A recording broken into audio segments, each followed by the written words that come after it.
Welcome to Pump Up the Jam, where we bring you the latest on Meghan Markle's American Riviera Orchard and beyond. I'm Kinsey Schofield with special co-host Kevin O'Sullivan of The Political Asylum with Kevin O'Sullivan on Talk. Are Harry and Meghan turning PR into a weapon against the British royal family? From exclusive interviews to Netflix deals and carefully crafted media moves, the Sussexes are making headlines again. But what's really going on behind the scenes? Today, we're breaking it all down with royal commentator Kinsey Schofield. Kevin!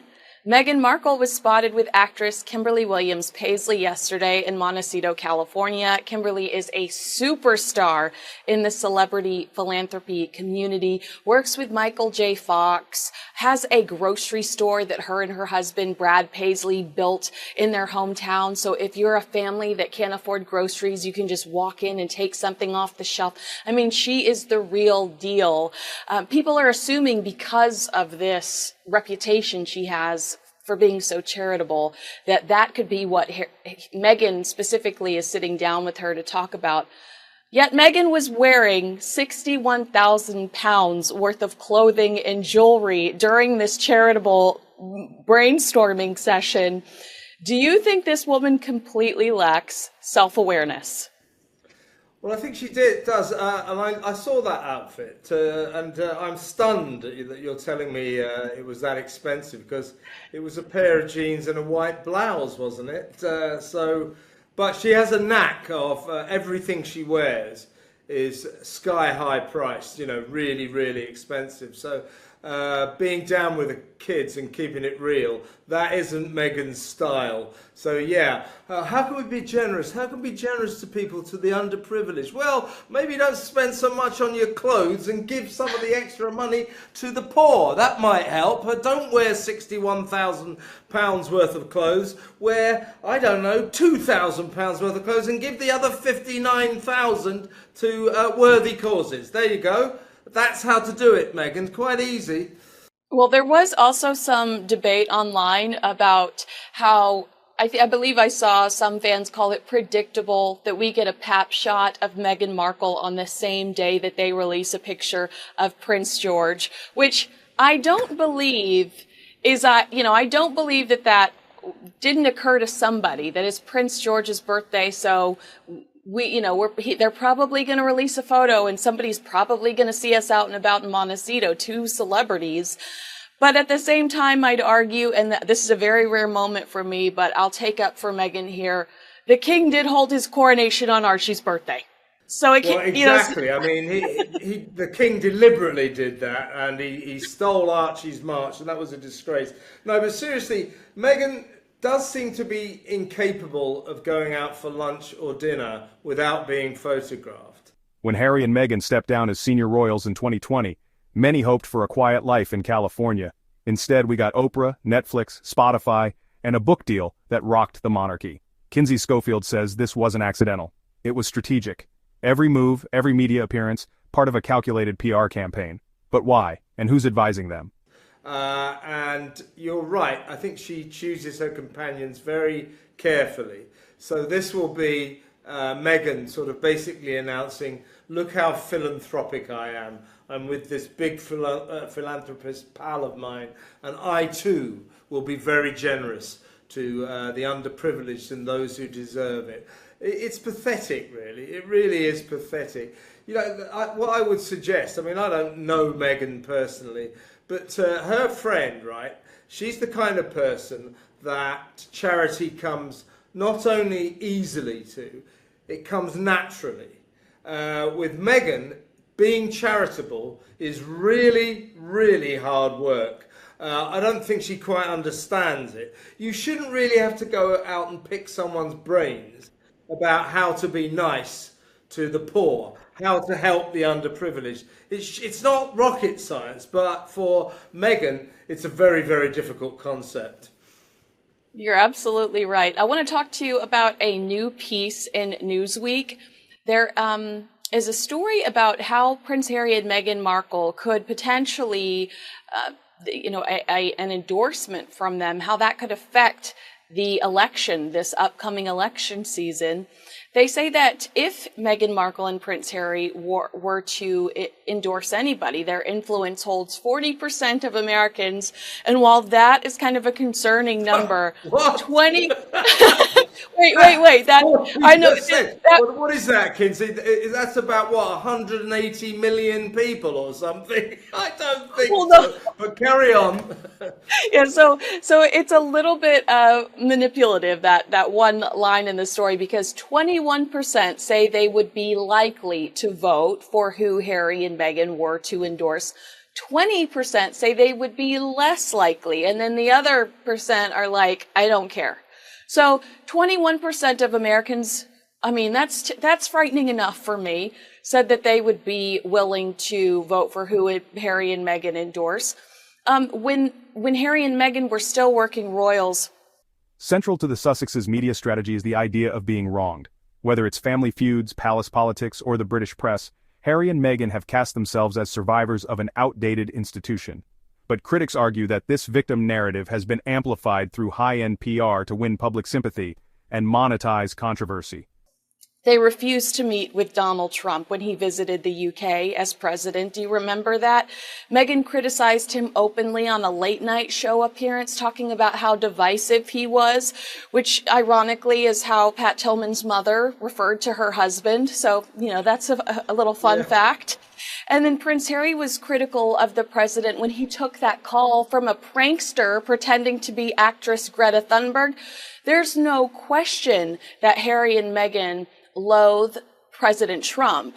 They did seemingly endorse Joe Biden. I mean, it was very subtle during the 2020 election when they appeared on an ABC broadcast for Time's 100 Most Influential People. And Meghan specifically called for the change we all need and deserve. Trump was the current president. Obviously, if you look, the word change means give that guy the boot. I think she's going to endorse Kamala Harris. I think she is going to blatantly endorse Kamala Harris. Do you think that she would have the audacity to do that? I wonder if she'll blatantly do it. She'll certainly let it be known that she's a Kamala fan. But if I was Donald Trump, I'd be on to Montecito right now and say, hey, Meg, Donald here. For God's sake, endorse Kamala Harris. I need all the help I can get. Because if she endorses Kamala Harris, millions of people won't vote for Kamala. And you know what's really interesting about Kamala Harris? She has this very difficult relationship with the English language insofar as she can hardly speak it. She speaks in sort of woke gobbledygook. She says the same things over and over again. Yeah, she says the same kind of woke, indecipherable claptrap that Meghan comes out with. So I think Meghan will be very, very drawn to her fellow airhead Californian, Kamala Harris. And by extension, wherever Meghan goes, Harry's sure to follow, like the little lapdog that he is. So he'll be supporting Kamala as well, and of course, by extension, Joe Biden and all is dead. But I don't think actually Harry has a political thought in his head. I don't actually think he has any thoughts in his head, but he does do what his wife says. So coming out of Montecito very soon to a TV screen near you, some kind of endorsement of Kamala Harris from the gruesome twosome in Montecito. Whether it will be in your face, vote Kamala, or they'll just imply it, we await to see. But definitely they will want to let it be known, hey, we support the groovy one, the one who believes in fairness and equality and decency and isn't a sexist and isn't a racist. And by extension, aren't we great? Aren't we great? We're all fantastic people because we like the left-wingers. Honestly, Kinsey, it makes me sick. It is so pathetic, it hurts. From Spare to sit-down interviews, members of the royal family have been name-dropped, criticized, even accused. Kinsey points out that this isn't just airing dirty laundry, it's a PR offensive. By dragging others into the spotlight, Harry and Meghan stay in it. But is that fair play? Or a betrayal of family? It's so predictable, and you talk about that generic language they use. We have TJ Maxx here, you have TK Maxx. It's like those bathroom signs, our kitchen, live, laugh, love. Like they just talk in these generic terms that you can see on a tea towel. But we do know, you're right, Beyonce has allowed Kamala almost immediately to use her song Freedom. Now, they say Beyonce hasn't officially endorsed Kamala, but you and I know damn well that if Beyonce didn't want that song performed, she'd squash that. It's basically an endorsement for Kamala. In 2020, Meghan appeared at voting digital rallies with Kamala to encourage women to vote. With Hillary, Stacey Abrams, Michelle Obama, Kamala. So, and that, I believe one of the events she did was just 75 days out from the election. So I think we could see something similar to that, just showing up at some rally where you are seeing other Democratic candidates or personalities. And I think this is Meghan's. Go ahead. No, I was going to say, I mean, you're talking about the showbiz community. Now, if you remember the 2016 election, the Hollywood elites, came out in their droves, led by idiots like Robert De Niro, who really needs his head tested, who's got all these, alleged left-wing celebrities. They're not really left-wing. They're just looking after their money and looking after their careers. They don't care about anything except themselves, but they want to virtue signal how wonderful they are. Now, if you go back to the 2016 election that Trump won, the Trump camp was very worried about the fact that the showbiz community hated his guts and were letting it be known on the TV and in the newspapers and magazines and everywhere. And remember, Hillary had Ariana Grande, Katy Perry, Lady Gaga. I mean, Hillary had an elite of everywhere. Fun. Yes. Everywhere. Oh, Kim Kardashian, I think, and the Kardashians were seen at events for Hillary Clinton. Exactly.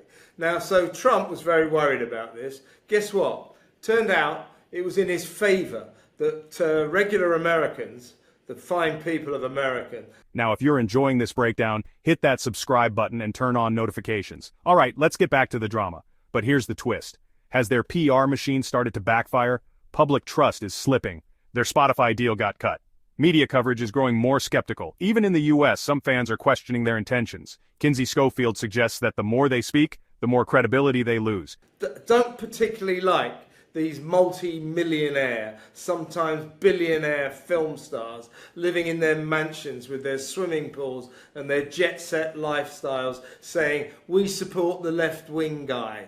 Yeah, well, you don't have to worry about putting a roof over your head, feeding your kids, keeping a job, maybe going on vacation once a year, just trying to get by. You don't have to worry about that stuff. We do. We go for Trump. And I think that once again, showbiz support for the Democrats, this time Kamala, will backfire and will be good for Trump. And I damn well hope it is.